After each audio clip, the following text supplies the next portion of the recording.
નમસ્કાર દોસ્તો, world inbox એકેડેમીની આ ડિજિટલ પ્લેટફોર્મ પર આપ સૌનું હાર્દિક સ્વાગત છે. મિત્રો, સંવાદ શ્રેણી અંતર્ગત એક આંતરરાષ્ટ્રીય સમજૂતીનો મુદ્દો લઈ અને આજે તમારી સમક્ષ હાજર થયો છું. અને આ મુદ્દો પણ આપણે આઈઆર સાથે જોડાયેલો મુદ્દો છે, ઇન્ટરનેશનલ રિલેશન સાથે જોડાયેલો મુદ્દો છે. સાથે સાથે એક સબ્જેક્ટ છે એથિક્સ, તો GS2 માં પણ આનો યુઝ થશે અને એસેમાં પણ. એસે તમે જાણો છો, ફિલોસોફિકલ એસે ધીરે ધીરે પ્રશ્નો સ્વરૂપે અને એસે સ્વરૂપે પણ આવશે. તો એથિક્સમાં ઓલરેડી ફિલોસોફિકલ પ્રશ્નો પૂછાઈ ચૂક્યા છે લાસ્ટ એક્ઝામમાં, તો એસેમાં પણ આવી શકે.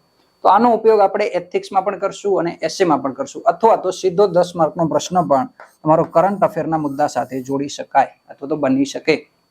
ઓકે, તો આજનો જે મુદ્દો છે મિત્રો, એ તો આપણે જોયો આંતરરાષ્ટ્રીય રિલેશન સાથે જોડાયેલો છે. એ છે બ્લેક સી, એટલે કે કાળા સાગર સાથે જોડાયેલો કોઈ ને કોઈ મુદ્દો છે.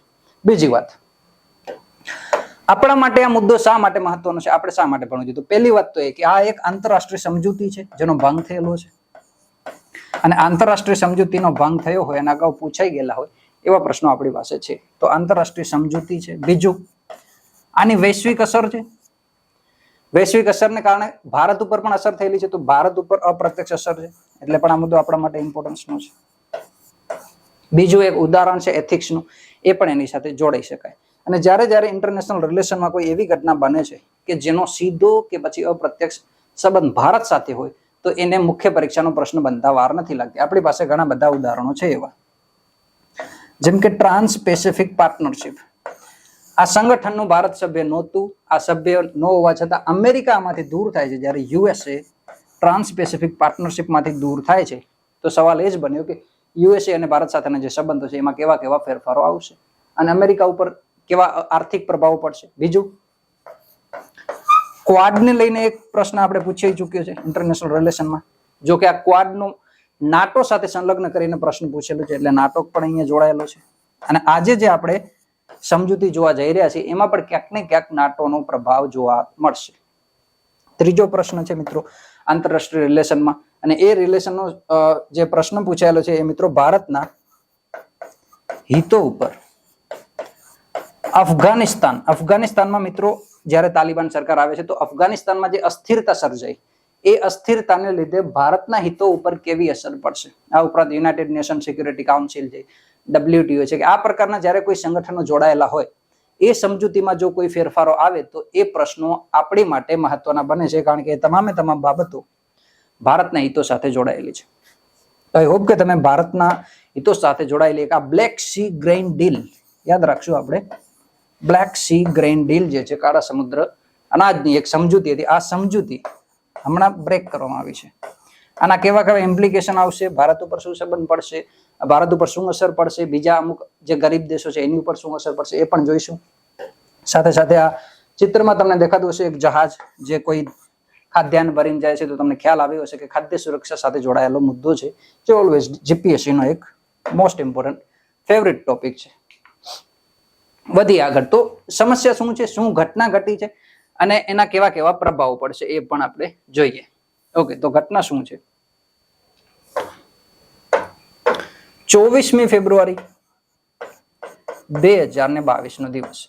આ દિવસ ઘણા બધાને યાદ હશે અને ઘણા લોકોએ આપણા વિડીયો જોયા હશે, તો એમાં ઘણી વખત મેં આનો ઉલ્લેખ પણ કર્યો છે.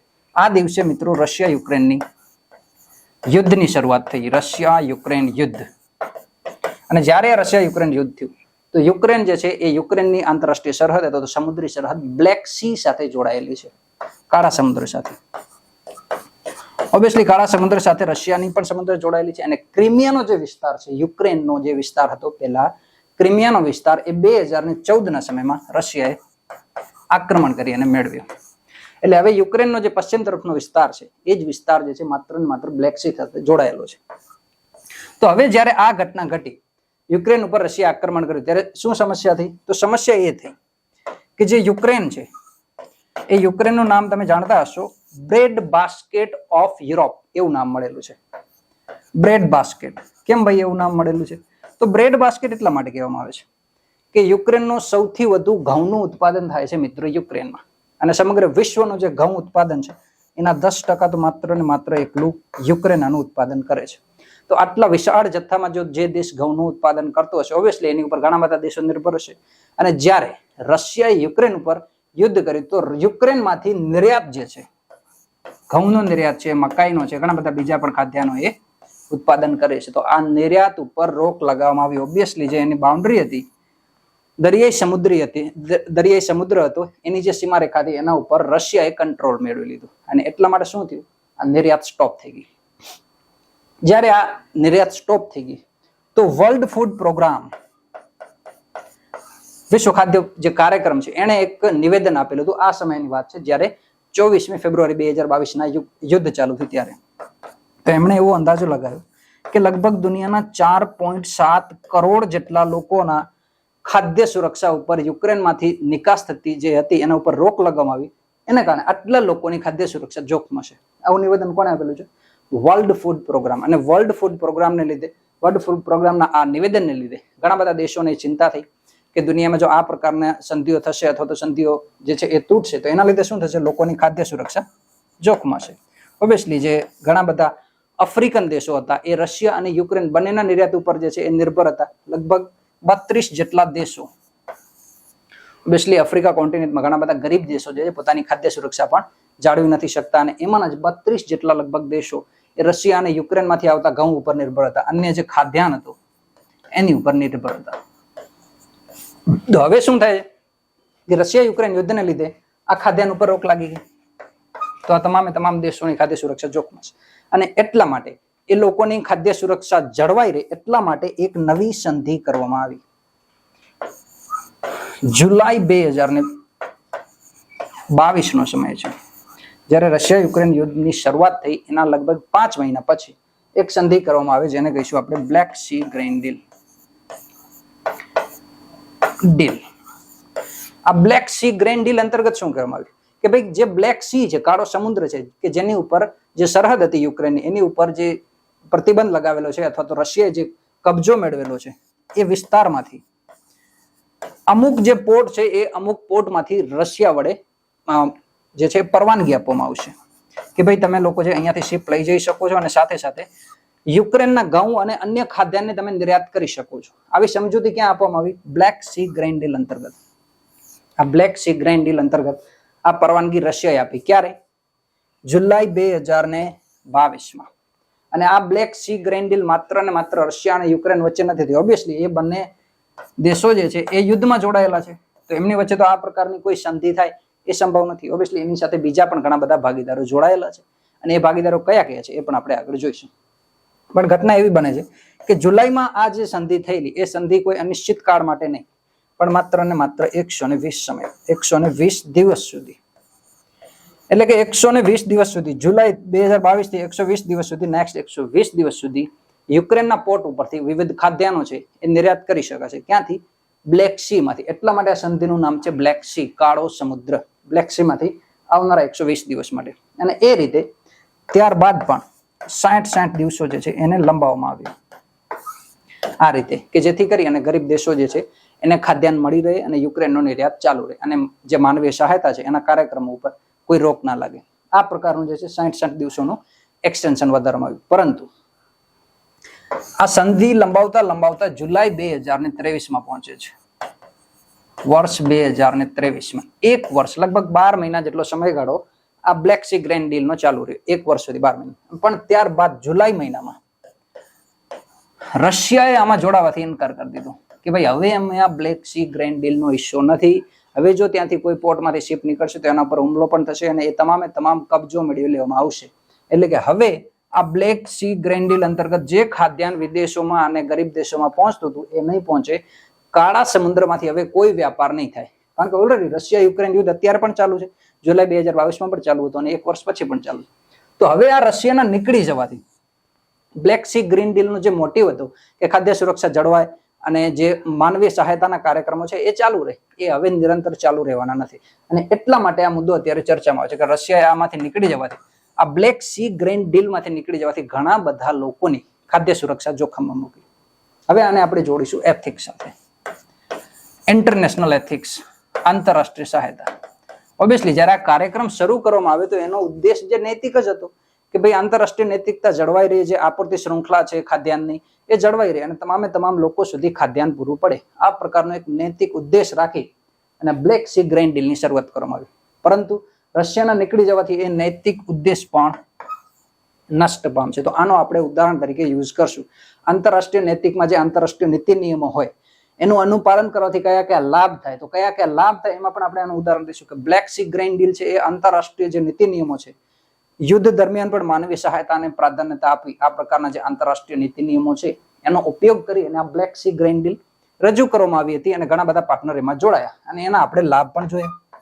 તો એના ઉદાહરણમાં પણ આંતરરાષ્ટ્રીય માપદંડો છે એના ઉદાહરણમાં પણ આ જોડશું. સાથે સાથે આંતરરાષ્ટ્રીય જે એથિક્સ અથવા તો ઇન્ટરનેશનલ લો છે એનું અનુપાલન ના કરવાથી, સમજૂતીનો ભંગ થવાથી કેવા નુકસાનો જઈ શકે એના ઉદાહરણમાં પણ બ્લેક સી ગ્રેઇન ડીલ મહત્વનો મુદ્દો બનશે. તો આઈ હોપ કે તમે આ આખી ઘટના ચક્ર હવે સમજ્યા હશો. હવે ક્યાં ક્યાંથી આ વ્યાપાર થતા હતા, કોણ કોણ ભાગીદાર છે, એ તમામે તમામ બાબતો આપણે ડિટેલમાં જોઈએ. ઓકે, તો આપણે જોઈએ પૃષ્ઠભૂમિ કે છેલ્લા 1 વર્ષમાં કઈ કઈ ઘટનાઓ ઘટી અને શા માટે જે છે બ્લેક સી ગ્રેઇન ડીલ કરવામાં આવી અને હાલમાં શું સમસ્યા છે. તો આ મુદ્દો જોયો આપણે કે ભાઈ જુલાઈ 2022 એની શરૂઆત કરવામાં આવી, ટર્મિનેશન 1 વર્ષ પછી આવ્યું. હવે અહીંયા જોઈ શકો છો આ જે છે એ છે બ્લેક સી ગ્રેઇન ડીલ. આ બ્લેક સી ગ્રેઇન ડીલમાં યુક્રેનના તટેથી જે છે એ નિર્યાત કરવાની પરવાનગી આપવામાં આવી, પરંતુ બ્લેક સી જે છે એ બ્લેક સી સીધો કોઈ આફ્રિકામાં જવાનો નથી. બ્લેક સી જે છે બ્લેક સી તર્કીની એટલે કે તુર્કીની મુખ્ય ભૂમિ સાથે જોડાયેલો સી છે અને તુર્કી પણ એમાં સભ્ય હતો. ઓબ્વિયસલી તુર્કીને જે એક બોસ્ફોરસ નામની સામુદ્ર ધુની હતી, સામુદ્ર ધુનીનો આઈ હોપ કે તમને ખ્યાલ હશે, સ્ટ્રેટ. તો સામુદ્ર ધુની છે બોસ્ફોરસ નામની સામુદ્ર ધુની, એમાં આ વસ્તુ જોડાયેલી હતી, સ્ટ્રેટ. આગળ વધીએ. ઓકે, આ છે જો આ બ્લેક સી છે. આ બ્લેક સી નો જે ઉપરનો વિસ્તાર છે રશિયા યુક્રેન સાથે જોડાયેલો છે, પરંતુ જે નીચેનો વિસ્તાર છે બ્લેક સી માંથી, એ બ્લેક સી માંથી આ રીતે સામુદ્ર ધુનીમાંથી નીકળી અને નીચે સી ઓફ મરમરા અને ત્યાંથી આગળ જઈ અને ભૂમધ્ય સાગર મારફતે, ભૂમધ્ય સાગરથી આફ્રિકાના વિવિધ તટો, યુરોપમાં અને અન્ય દેશોમાં જે છે એ આ ખાદ્યાન્ન પૂરું પાડવામાં આવતું. તો એક તો આ વસ્તુ યાદ રાખવાની છે, સામુદ્ર ધુનીનું નામ છે બોસ્ફોરસ સ્ટ્રેટ. સામુદ્ર ધુની કોને કોઈ હોપ તમને સમજણ પડી હશે કે જે બે મુખ્ય ભૂમિ વિસ્તારો હોય એની વચમાંથી પાતળી કોઈ સમુદ્રી અથવા તો કોઈ પાણીની નહેર નીકળતી હોય આ રીતે, તો એને આપણે કહીશું સામુદ્ર ધુની. અને આની સાથે સાથે તમને 2 પ્રશ્નોના જવાબ પણ તમારે કમેન્ટ બોક્સમાં લખવાના છે. એક છે બેરિંગ સ્ટ્રેટ. આ ક્યાં આવેલી છે? બેરિંગ સ્ટ્રેટ ક્યાં આવેલી છે? કયા 2 દેશોની વચ્ચે આવેલી છે આંતરરાષ્ટ્રીય સરહદોની? તમને એક હિન્ટ આપી દઉં કે આમાંથી ઇન્ટરનેશનલ ડેટ લાઇન પસાર થાય છે બેરિંગ સ્ટ્રેટ માંથી. બીજું, પાક સ્ટ્રેટ ક્યાં આવેલી છે? પાક સ્ટ્રેટ. તો આ બંને પ્રશ્નોના જવાબ જે વિદ્યાર્થીઓને આવડતા હોય એમને કમેન્ટ બોક્સમાં લખવાના છે. ઓકે, તો હવે આગળની ઘટના આપણે જોઈએ કે આમાં કેટલા કેટલા ભાગીદારો હતા.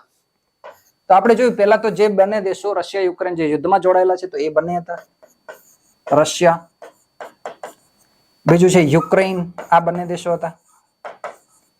ત્રીજો જેની મુખ્ય ભૂમિ વિસ્તારમાંથી જે છે એ આ બ્લેક સી ગ્રેઇન ડીલ નો માર્ગ પસાર થતો હતો એ દેશ એટલે કે તુર્કી. તો તુર્કી પણ એનો સભ્ય હતો. અને ચોથો સભ્ય હતો મિત્રો યુનાઇટેડ નેશન ખુદ. હવે યુનાઇટેડ નેશન આનો સભ્ય હતો તો આપણને એક પ્રશ્ન યાદ હોવો જોઈએ કે યુનાઇટેડ નેશનની પ્રાસંગિકતા. યુનાઇટેડ નેશનની પ્રાસંગિકતા, આના ઉપર ઘણા બધા સવાલો ઉઠ્યા છે અને ભવિષ્યમાં પણ ઉઠવાના છે અને મુખ્ય પરીક્ષામાં પણ આ પૂછી શકાય. જ્યારથી મિત્રો રશિયા યુક્રેનનું યુદ્ધ ચાલુ થયું છે ત્યારથી વારંવાર એક સવાલ ઉઠે છે કે યુનાઇટેડ નેશનની આમાં ભૂમિકા શું છે? અત્યારે આટલું ચરમ પંથે પહોંચી ચૂક્યું છે રશિયા યુક્રેન યુદ્ધનું, લગભગ 2 વર્ષ પૂરા થશે અને ફેબ્રુઆરી 2024માં. તેમ છતાં યુનાઇટેડ નેશન અત્યાર સુધી શું પગલા લીધા છે? એ યુદ્ધ ખતમ કરવા માટે કોઈ સક્રિય પગલા લીધા કે પછી નાટોના દબાવમાં છે? પશ્ચિમી દેશોનું જે છે એ આધિપત્ય છે યુનાઇટેડ નેશન ઉપર કે યુનાઇટેડ નેશન શા માટે રશિયાની વિરુદ્ધમાં આટલું શાંત છે? આ તમામે તમામ પ્રશ્નો જે છે એ યુનાઇટેડ નેશન ઉપર ઉઠે છે અને એ તમામે તમામ પ્રશ્નો ક્યાં ઉઠે છે? તો એ વિરોધમાં છે કે પ્રાસંગિક નથી. હાલમાં યુનાઇટેડ નેશન પાસે જે શક્તિ હોવી જોઈએ વર્તમાન જે આંતરરાષ્ટ્રીય ગ્લોબલ ઓર્ડર છે એને મેનેજ કરવા માટે, એ યુનાઇટેડ નેશન પાસે નથી. એટલી સક્રિયતા યુનાઇટેડ નેશન પાસે નથી. એવી પ્રાસંગિકતાની વિરુદ્ધમાં તમામે તમામ મુદ્દો ઉઠે છે. પરંતુ અમુક બાબતો જ્યારે એના પક્ષમાં લખતા હોય કે યુનાઇટેડ નેશન જે છે અમુક બાબતોમાં સક્રિય પણ છે, પ્રાસંગિક પણ છે, એ લખતા હોય ત્યારે આપણે લખશું બ્લેક સી ગ્રેઇન ડીલ. કે જ્યારે રશિયા યુક્રેનનું યુદ્ધ થયું ત્યારના સમયમાં વિશ્વના લોકોની ખાદ્ય સુરક્ષા જાળવવા માટે આ યુનાઇટેડ નેશને એક એવી પહેલ કરી કે જેથી કરીને રશિયા યુક્રેન યુદ્ધ દરમિયાન પણ લોકોની ખાદ્ય સુરક્ષા જળવાય અને જે માનવીય સહાયતાના કાર્યક્રમો છે એ સતત ચાલતા રહે. અને એ છે બ્લેક સી ગ્રેન ડીલ અને એનો જે સભ્ય છે યુનાઇટેડ નેશન. તો આ પહેલ અંતર્ગત આપણે યુનાઇટેડ નેશનની પ્રાસંગિકતા પણ સાબિત કરી શકીએ. તો આપણી પાસે જે નોલેજ છે એને કઈ રીતે યુટિલાઇઝ કરવાનું છે એ આપણે અહીંયા જોવાનું છે.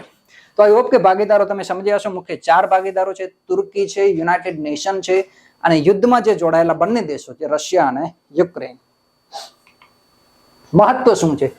જો બ્લેક સી ગ્રેન ડીલ જે છે એ હાલમાં સમજૂતીમાંથી બહાર જાય છે રશિયા, તો એનું શું ઇમ્પોર્ટન્સ છે અને કેવા કેવા પ્રભાવ પડશે તો જોઈએ. ગ્લોબલ હંગર ઇન્ડેક્સ, વૈશ્વિક જે ભૂખમરાનો સૂચકાંક છે, એ સૂચકાંક શું કહે છે કે હાલમાં ભારત જેવા દેશો, ભારત અત્યારે ખાદ્ય સુરક્ષાની દ્રષ્ટિએ લગભગ વિશ્વમાં બીજા નંબરનો ઘઉં ઉત્પાદન કરતો દેશ છે. તેમ છતાં ભારતનો 121 દેશોમાંથી ખાદ્ય સુરક્ષામાં ક્રમ કેટલો છે? 107મો. એટલે ભારતનો ક્રમ ઓલરેડી બહુ ખરાબ છે ખાદ્ય સુરક્ષાની દ્રષ્ટિએ. એવું કહેવાય છે કે ભારતમાં લગભગ પ્રતિ દિવસ 12 કરોડ લોકો 2 ટાઈમનું ભોજન નથી મળતું. 12 કરોડ લોકો. તો ભારત જેવા દેશો કે જેની પાસે ખાદ્ય સુરક્ષા જાળવવાના ઘણા બધા સ્ત્રોત છે, કૃષિ જે છે ઉન્નત છે, વિશ્વમાં ઘઉંનો બીજા નંબરનો સૌથી વધુ ઉત્પાદન કરતો દેશ છે, એ દેશની હાલત આવી છે 107મા નંબરની 121 માંથી. તો પછી જે આફ્રિકન દેશ છે, હોર્ન ઓફ આફ્રિકાના જે સોમાલિયા જેવા દેશ છે, જીબુતી જેવા દેશ છે, ચાડ જેવા દેશ છે, કોંગો જેવા દેશ છે, આ દેશો પાસે ખાદ્ય સુરક્ષા જાળવવા માટે કોઈ ખાસ સ્ત્રોત ઉપલબ્ધ નથી. તો આ બધા દેશો જે છે એ એમની ખાદ્ય સુરક્ષા કઈ રીતે જાળવશે, આ છે સવાલ. એટલે બ્લેક સી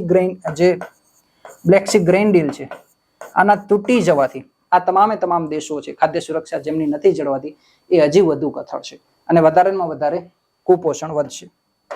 તો આ ગ્લોબલ હંગર ઇન્ડેક્સનો આપણે એમાં ઉપયોગ કરી શકીએ.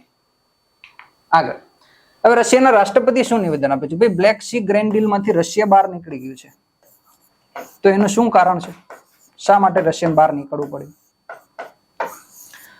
તો જે રશિયાના રાષ્ટ્રપતિ છે વ્લાદિમીર પુતિને એવું નિવેદન આપ્યું છે કે જ્યારે બ્લેક સી ગ્રીન ડીલ રજૂ કરવામાં આવી હતી ત્યારે એ બ્લેક સી ગ્રેન ડીલનો મહત્વનો ઉદ્દેશ હતો ગરીબ દેશોની ખાદ્ય સુરક્ષા જળવાય, જે માનવીય સહાયતાના કાર્યક્રમો છે એ ચાલુ રહે અને દેશ અને સમગ્ર વિશ્વની ખાદ્ય સુરક્ષા જળવાઈ રહે એટલા માટે થઈ અને રશિયા અને યુક્રેનમાંથી ખાદ્યનો સમગ્ર વિશ્વમાં નિર્યાત થતા રહે, એવો ઉદ્દેશ હતો બ્લેક સી ગ્રેન ડીલનો. પણ 1 વર્ષ પછી વ્લાદિમીર પુતિન સાહેબ એવું કહે છે કે જે આપણને ડેટા સામે આવ્યા છે, આ બ્લેક સી ગ્રેન ડીલ માંથી જે નિર્યાત થયો ખાદ્યાન્નનો, એક નિર્યાત જે છે એ ખાદ્યાન્ન ગરીબ દેશો કરતા અમીર દેશોમાં વધારે થાય છે. પશ્ચિમના જે અમીર દેશો છે એની ઉપર જે છે એ વધારે પ્રમાણમાં નિર્યાત કરવામાં આવે છે.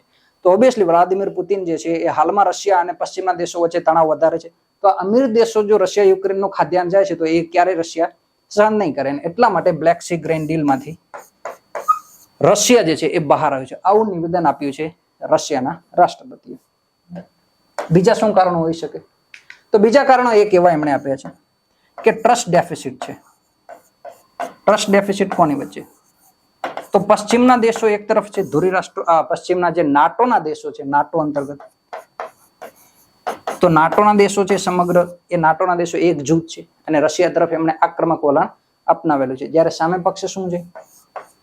તો રશિયા અને ચીન એમ કે છે કે આ બંને દેશોના સંબંધ ઇતિહાસમાં ક્યારેય નહોતા એટલા મધુર અને સુસંગત સંબંધો છે. તો રશિયા અને ચીન એક તરફ છે, સામે પક્ષે નાટો એક તરફ છે. તો બંને વચ્ચે જે ખાઈ છે, બંને વચ્ચેનો જે અવિશ્વાસ છે એ વધારેમાં વધારે વધતી જાય છે. એટલે એમણે એવું કીધું કે ટ્રસ્ટ ડેફિસિટ વધતી જાય છે. એટલે પશ્ચિમ અને પૂર્વના દેશો વચ્ચેનો ટ્રસ્ટ ડેફિસિટ પણ આ બ્લેક સી ગ્રેન ડીલ નિષ્ફળ જવાનું એક કારણ છે. બીજું રશિયાએ જે કારણ આપ્યું છે એ છે સેન્કશન.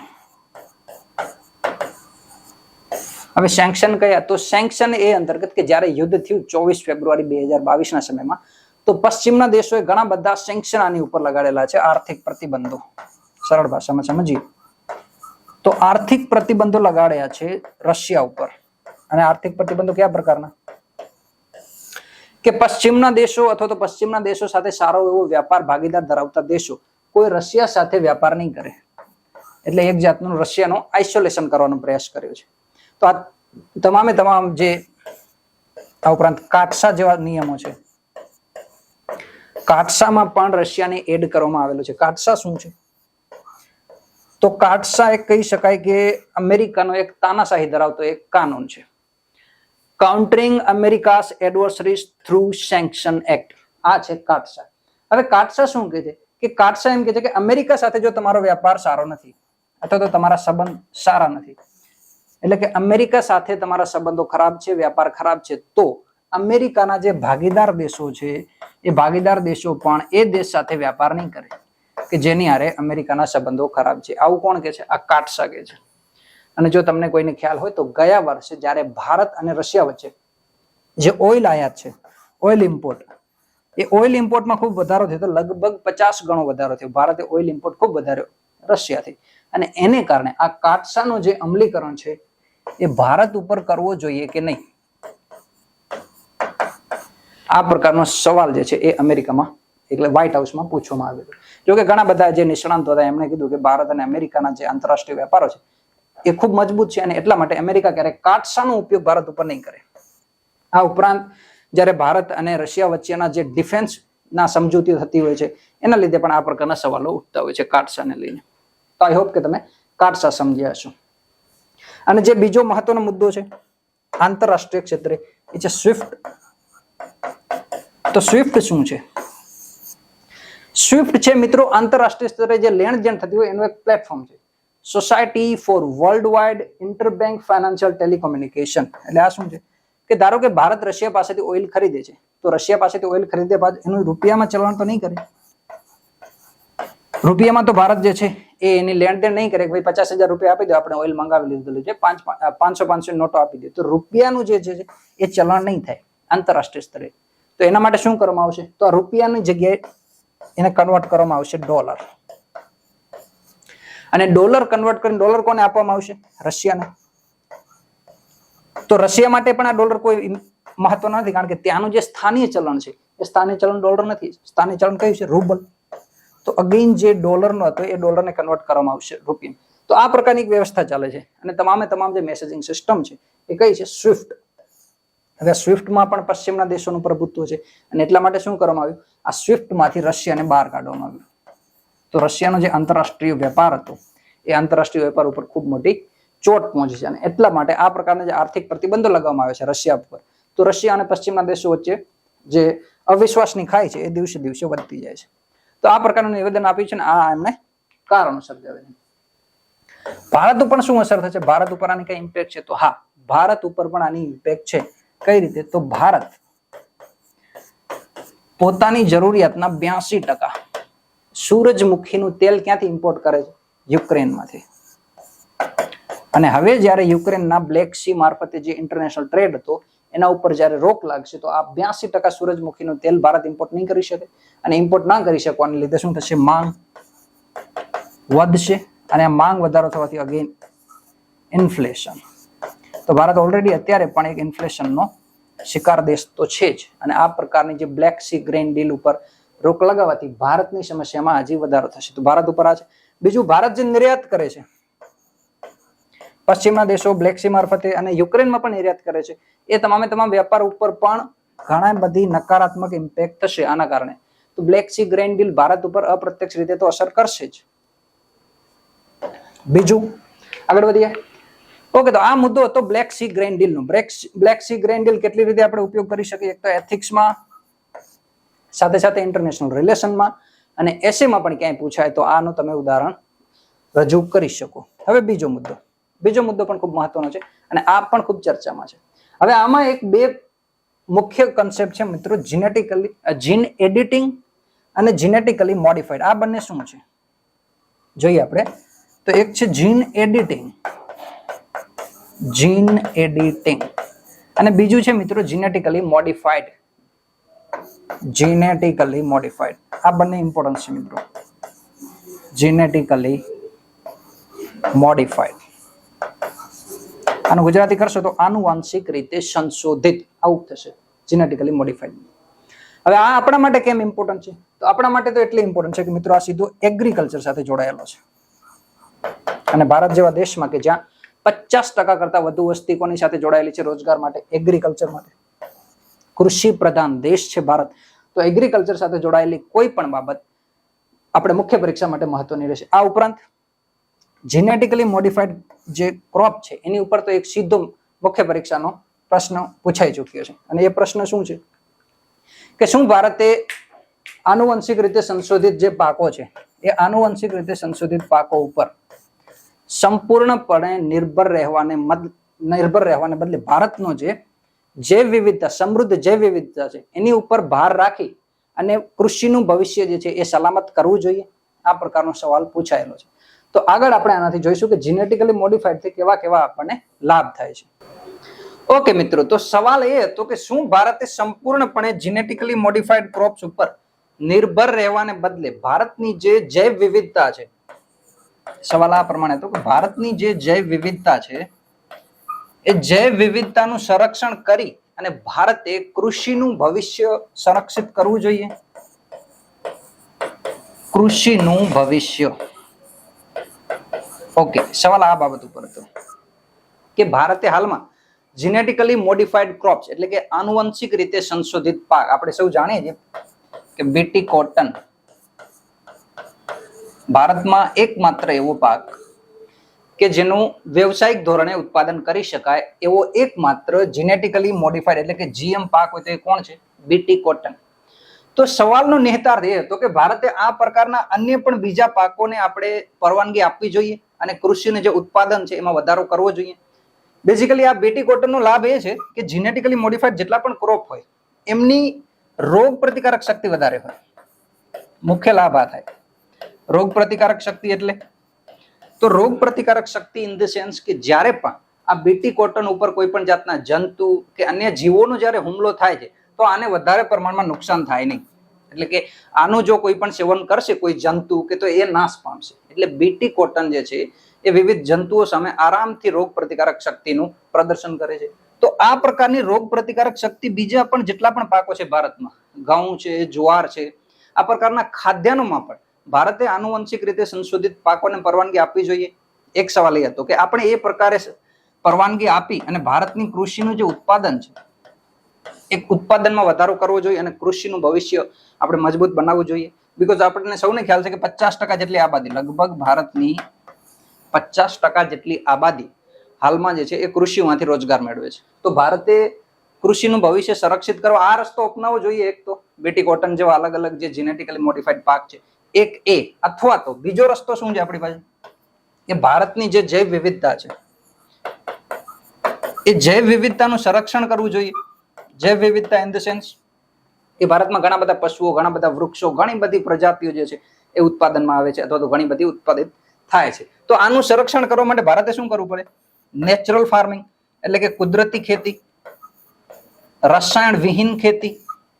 તો આ પ્રકારની રાસાયણિક કે જંતુનાશક દવાઓનો ઉપયોગ કર્યા વગરની કૃષિ આપણે કરી અને આ જૈવ વિવિધતાનું સંરક્ષણ કરી અને કૃષિનું ભવિષ્ય જે છે એ બચાવવું જોઈએ, જે ભવિષ્ય છે એ ઉન્નત બનાવવું જોઈએ. તો આ બે રસ્તામાંથી ભારતે કયો રસ્તો અપનાવવો જોઈએ? જૈવ વિવિધતાનું સંરક્ષણ કરીને કૃષિનું ભવિષ્ય સંરક્ષિત કરવું કે પછી કેમિકલ ફાર્મિંગ છે, જીનેટિકલી મોડિફાઈડ ક્રોપ છે, આ પ્રકારની જે અદ્યતન ટેકનોલોજીઓ વાળી પદ્ધતિ છે એનો ઉપયોગ કરી અને આપણે કૃષિનું ભવિષ્ય જે છે એ બચાવવું જોઈએ. આ બંને સવાલ હતા કે બંનેમાંથી કયા રસ્તે આગળ જવું જોઈએ. અને આ જ કન્ટેક્સ છે મિત્રો કે આપણે આજે જે છે એ જ ભણવા જઈ રહ્યા છે કે જીનેટિકલી મોડિફાઈડ ક્રોપ છે એ શું છે હકીકતમાં અને શા માટે આપણે એની જરૂર છે. બે સવાલ. બીજું ડિફરન્સ પૂછાય છે એનો જીનેટિકલી એન્જિનિયરિંગ અથવા તો GE genetic engineering.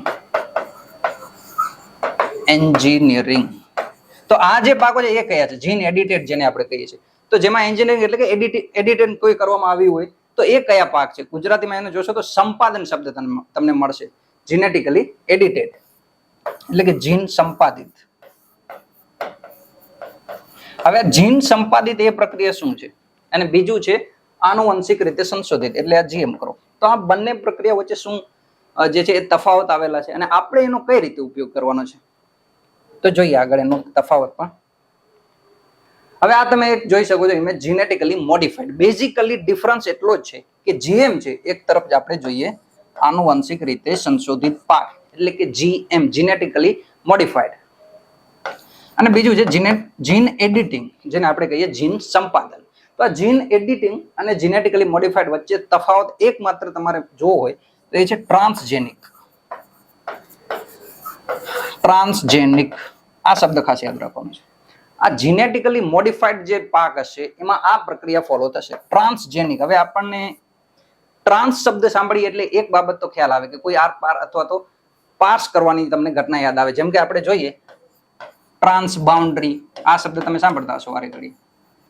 Trans boundary એટલે કે આંતર સરહદીય, સરહદોને પાર, આ પ્રકારના કોઈ સરહદ આર પાર હેરફેર થતી હોય એ પ્રકાર. તો અહીંયા ટ્રાન્સ શબ્દ છે એનો મતલબ શું છે? પાછળ તો જીન શબ્દ છે, આપણને ખ્યાલ આવે છે કે ભાઈ કોઈ જીનની વાત થાય છે. ટ્રાન્સ શબ્દ ઇન ધ સેન્સ કે આ પાકમાં કોઈક વિદેશી જીન એડ કરવામાં આવશે. ઓલરેડી આપણી પાસે આ એક ક્રોપ છે, એના જીન તો છે જ, એના ડીએનએ માં કોઈ ફોરેન જીન એટલે કે બહારથી લાવી અને એક જીન એમાં ઉમેર્યું છે. શેમાં? જીનેટિકલી મોડિફાઈડ ક્રોપ્સમાં. જ્યારે આ વસ્તુ છે જીન એડિટેડ, જીન એડિટિંગ છે, આ ટ્રાન્સજેનિક નથી. ઇન ધ સેન્સ કે આના ડીએનએ માં જ્યારે આ પ્રોસેસ ફોલો કરવામાં આવે છે જીન એડિટિંગ, ત્યારે કોઈ પણ વિદેશી જીન એડ કરવામાં નહીં આવે. માત્ર ને માત્ર જે મુખ્ય પાક છે એના અને એના ડીએનએ માં ફેરફારો કરવામાં આવે છે, મોડિફિકેશન કરવામાં આવે છે, એડિટિંગ કરવામાં આવે છે. એટલા માટે આપણે આને શું કહીએ છીએ? જીન એડિટેડ. અને આને કહીએ છીએ મોડિફાઈડ, આનુવંશિક રીતે સંશોધિત, એમાં બાહ્ય જીન એડ કરવામાં આવે છે. હવે સવાલ એ છે કે આ બધી વસ્તુ આપણને ક્યાં ઉપયોગી છે, કૃષિ સાથે કઈ રીતે જોડાયેલી છે? પહેલા તો એ પ્રોસેસ જોઈ લઈએ. તો આ જીન એડિટેડ છે, આ છે જીન મોડિફાઈડ. ઓકે, હવે આપણે જોઈએ કે ભાઈ આપણે જીન એડિટિંગ ની વાત કરી છે, આપણને આ ક્યાં લાભદાયી છે? જીન એડિટિંગ ક્યાં લાભદાયી છે? તો સૌથી પહેલા એક મુદ્દા ઉપર આપણે આવીએ કે ભારત હાલમાં પોતાની જરૂરિયાતના લગભગ 50% એટલે અડધું ખાદ્ય તેલો માટે, જે ખાદ્ય તેલ છે એ 50% ભારતની જરૂરિયાત ક્યાંથી પૂરી થાય છે? આયાતથી, વિદેશોથી મંગાવવામાં આવે છે. એટલે આયાત કરે છે ભારત પોતાની જરૂરિયાતના અડધા જેટલું ખાદ્ય તેલ, એટલે કે વિદેશોમાંથી મંગાવે છે જરૂર, અને 50% ભારત પોતે ઉત્પાદિત કરે છે. તો હવે આપણને એમ થાય કે ભાઈ આ આયાત છે તો ઓબ્વિયસલી ખાદ્ય તેલોને આયાત હશે તો ભારતનું જે ફોરેક્સ છે એ ધોવાશે, ફોરેન એક્સચેન્જ, આ ફોરેક્સ ધોવાશે. આયાત વધુ ને વધુ કરશે તો ભારતની જે છે એ વિદેશી નાણું છે એ વિદેશમાં જશે. તો આપણે આ આયાત ઘટાડવી જોઈએ કોઈ પણ રીતે. ભારતમાં જો ઉત્પાદિત તેલ વધે તો અને તો જ આપણે આયાત ઘટાડી શકીએ. તો આપણે આયાત ઘટાડવા માટે દેશમાં ને દેશમાં ખાદ્ય તેલોનું વધુ ઉત્પાદન કરવું જોઈએ. તો આપણે કેમ નથી કરતા? ભારત પાસે મુખ્ય રીતે એક તો સરસવ છે, સરસવનું તેલ પણ ખાદ્ય તેલ તરીકે ઉપયોગી થઈ શકે છે, અને બીજું છે સોયાબીન. આ બંને ભારતમાં ઉત્પાદિત થાય છે, એટલે કે ભારતમાં આનું વાવેતર થાય છે. આ બંને પાકોનું, સોયાબીનનું પણ ઉત્પાદન થાય છે ખૂબ, અને સરસવનું પણ ઉત્પાદન થાય છે. તો સમસ્યા એ છે કે જ્યારે આપણા દેશમાં સરસવ અને સોયાબીન ઉત્પાદન થાય છે તો ભારતમાં શા માટે આ જ ખાદ્ય તેલનો ઉપયોગ નથી કરતા? શા માટે વિદેશોથી મંગાવવું પડે છે? તો ત્યાં એક સમસ્યા છે. આ જે સરસવનું તેલ જે ભારતમાં ઉત્પાદિત થાય છે એમાં સમસ્યા એ છે કે ગ્લુકોસાઇનોલેટ, આ એક ઘટક છે, ગ્લુકોસાઇનોલેટ.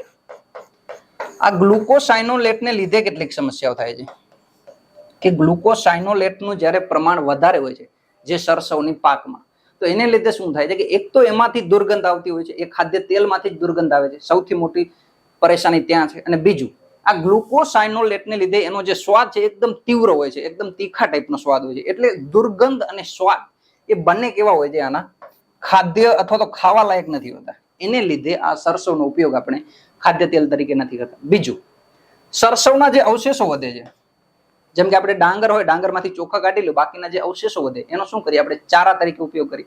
તો આ સરસવના જે અવશેષો હોય છે એનો આપણે ઘાસચારા તરીકે પણ ઉપયોગ નથી કરી શકતા. બળદોને કે અન્ય જે જીવો છે એના માટે ઘાસચારા તરીકે પણ ઉપયોગમાં નથી આવતું. કોણ નથી આવતું? આ સરસવ. શા માટે? તો એની સમસ્યા પણ એ જ છે, ગ્લુકોસાઇનોલેટ.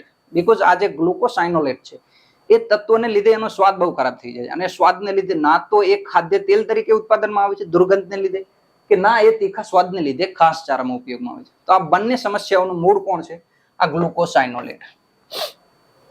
તો હવે એનું આપણે સમાધાન શોધવું છે. તો એ સમાધાનમાં આપણે પ્રોસેસ ફોલો કરી છે જીન એડિટિંગ. જીન એડિટિંગ હવે તમને ખ્યાલ આવશે કે આપણે શા માટે ઉપયોગમાં લીધી.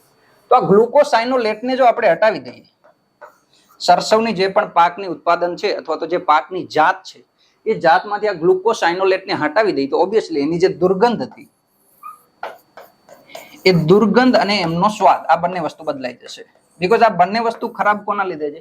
ગ્લુકોસાઇનોલેટને લીધે. અને આ બંને વસ્તુ બદલાઈ જશે જો ગ્લુકોસાઇનોલેટ હટાવી લેવામાં આવશે. એ હટાવી લેવાની પ્રોસિજર કોનાથી થશે? જીન એડિટિંગથી.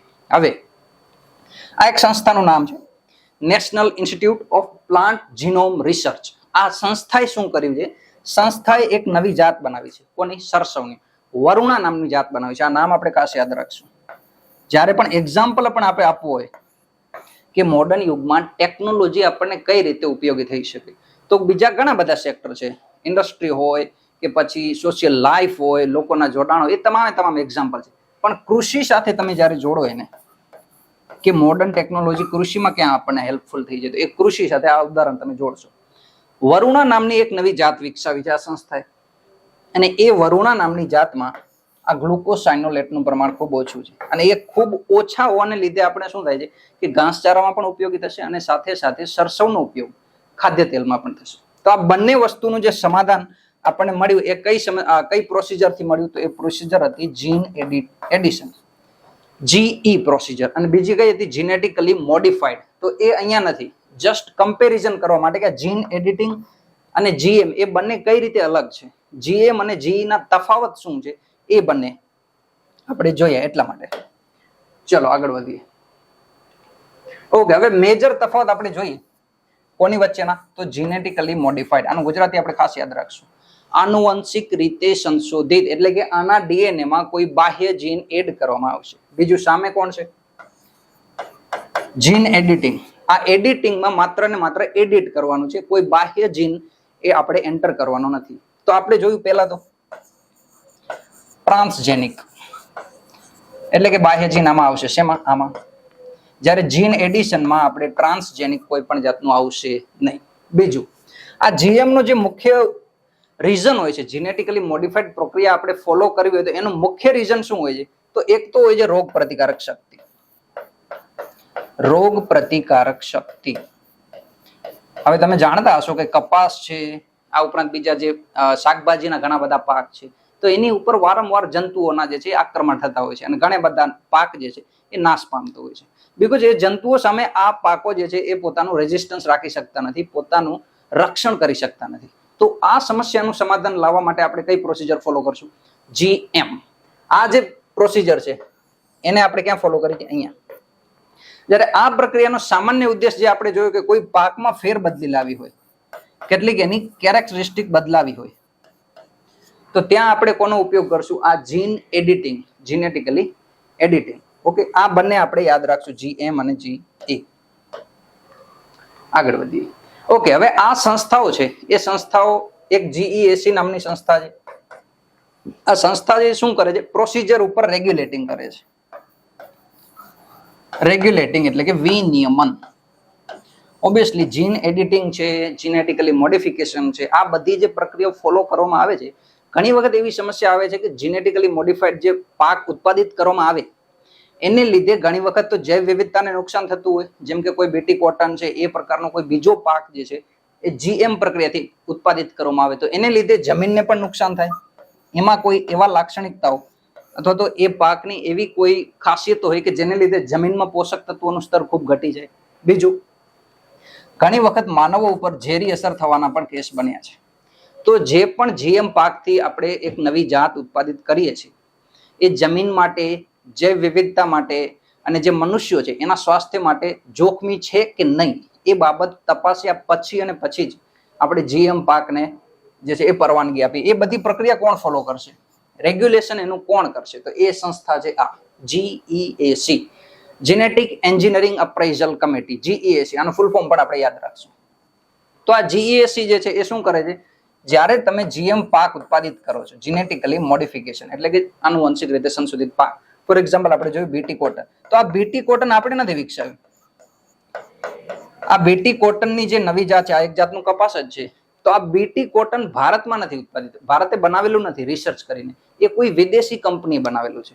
તો વિદેશી કંપની જ્યારે એ બનાવે છે તો એનું વ્યવસાયિક ઉત્પાદન આપણે ભારતમાં કરવા દેવું કે નહીં, એમાં મુખ્ય કેટલી બાબતો ચેક કરશે. તો આ બીટી કોટનની જે જાત બનાવી એ જાત ભારતનું જે વાતાવરણ છે, ભારતનું જે એટમોસ્ફિયર છે, અહીંયાની જે જમીન છે, જે પોષક તત્વો છે એને અનુરૂપ છે કે નહીં. પહેલા તો આ જમીનમાં કપાસ તમે જાણો છો કાળી જમીનમાં વધારે ઉત્પાદિત થાય, તો તો આ જે બીટી કોટન છે એને કાળી જમીન માફક આવે છે કે નહીં?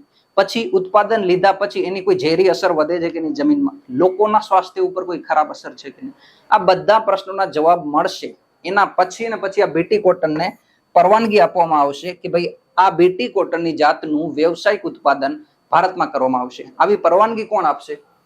તો એ આપશે આ સંસ્થા જીઈએસી. આની પરવાનગી લીધા વગર વ્યવસાયિક ઉત્પાદન ભારતમાં શક્ય નથી. જ્યારે આ સંસ્થા છે એ જીન એડિટિંગ જે પ્રોસેસ છે જીઈ, આમાં થોડી છૂટછાટ મળે છે તમને.